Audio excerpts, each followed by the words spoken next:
Michael Church, Crawl Space Ninja. Today I'm with Skylar Witt from Wilmington, North Carolina, and we have an Ask a Ninja for all of you out there about some storage. We got a gentleman in California that's wanting to store some stuff, and we want to answer his questions, so stay tuned.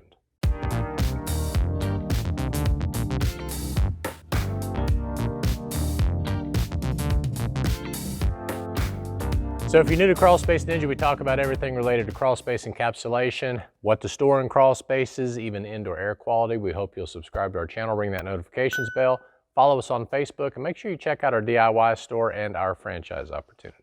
Okay, so Skylar, I got this question from Dave in Danville, California, and I'm gonna read it to you. Okay. I want to store 5-gallon bottles of water in a 2-foot tall crawl space. It's dirt with no vapor barrier, and we've had no moisture issues. Thinking of putting pavers down on a bed of 1-inch sand to create a clean and level floor for the bottles to sit on. Should I put down the vapor barrier first, then sand, then pavers, or can I skip the vapor barrier?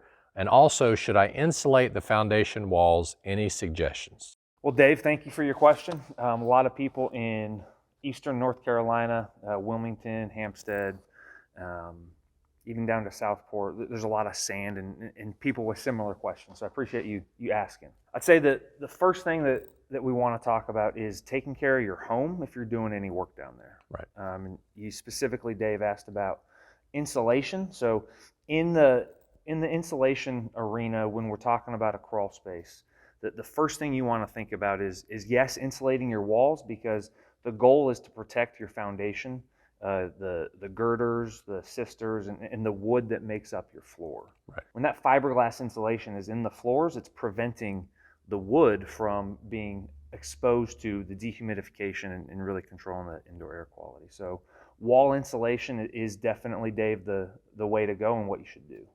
The next question, you're asking about encapsulation and plastic on the ground and if you should do that. So whatever soil you see on top, don't think that that's what is below your house forever until the water table. Right.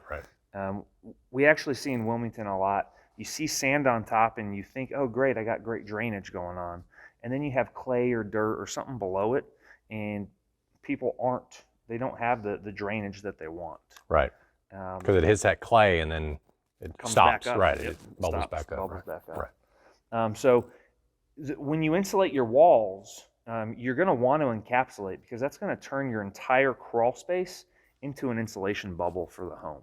That's correct. And it's going to enable you to take care of that air, which is going to take care of your floors, and then most importantly, take care of the indoor air quality for your home, because 51% of the air in our house is coming from our crawl space. Right. If we're not designing the crawl space properly. Right. And if I could interject something, if you're not planning on encapsulating, then we don't want you to insulate the foundation walls. If it's a vented crawl space, in other words, if you've got all the vents open around the foundation, I don't know what California code is in your area, whether they built it vented or not, but if you're planning on keeping it vented because you described that you didn't have a moisture issue, then some type of subfloor insulation, typically fiberglass, is your only option, because foundation wall insulation is not recommended for ventilated. But we're so used to doing encapsulation, we immediately go to foundation wall insulation. That's why he's talking about that, controlling humidity with a dehumidifier. The other thing is vapor barrier is typically code.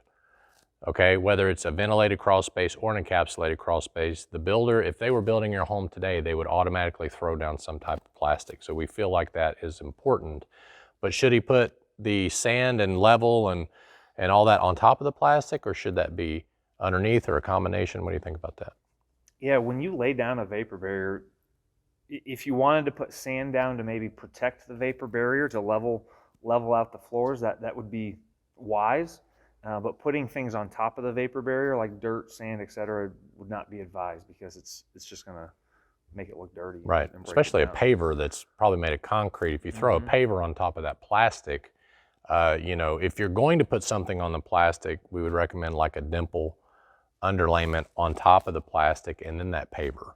So that way that paver is that concrete isn't scratching and tearing that vapor barrier. With that also, so sand, plastic, dimple, dimple or gym mats. Actually, we, Yeah, we have that's some good. clients that like, hey, I want to store this box or this thing That's a good down point. there, and they'll buy gym mats to put on top of Yeah, the that's vapor great. area. Great.